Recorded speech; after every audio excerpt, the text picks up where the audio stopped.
بسم الله الرحمن الرحيم يا أيها المزمل قم الليل إلا قليلا نصفه أو انقص منه قليلا أو زد عليه ورتل القرآن ترتيلا إنا سنلقي عليك قولا ثقيلا إن ناشئة الليل هي أشد وطئا وأقوم قيلا إن لك في النهار سبحا طويلا واذكر اسم ربك وتبتل إليه تبتيلا رب المشرق والمغرب لا إله إلا هو فاتخذه وكيلا واصبر على ما يقولون واهجرهم هجرا جميلا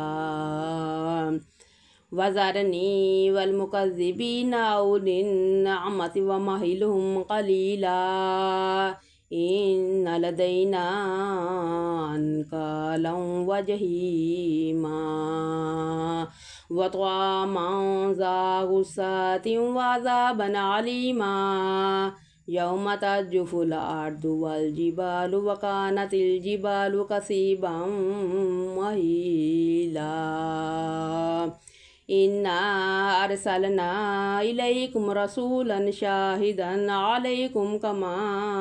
أرسلنا إلى فرعون رسولا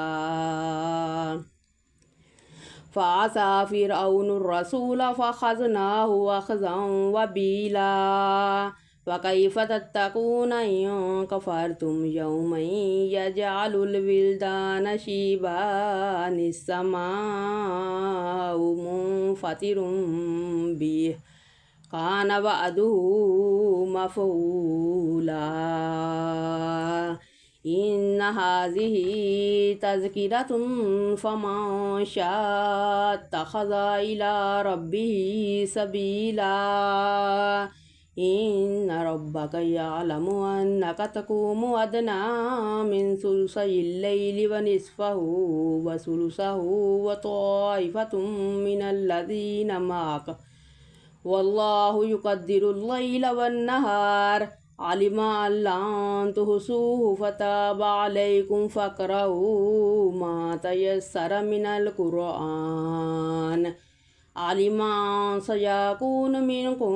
مرضى وآخرون يضربون في الأرض يبتغون من فضل الله وآخرون يقاتلون في سبيل الله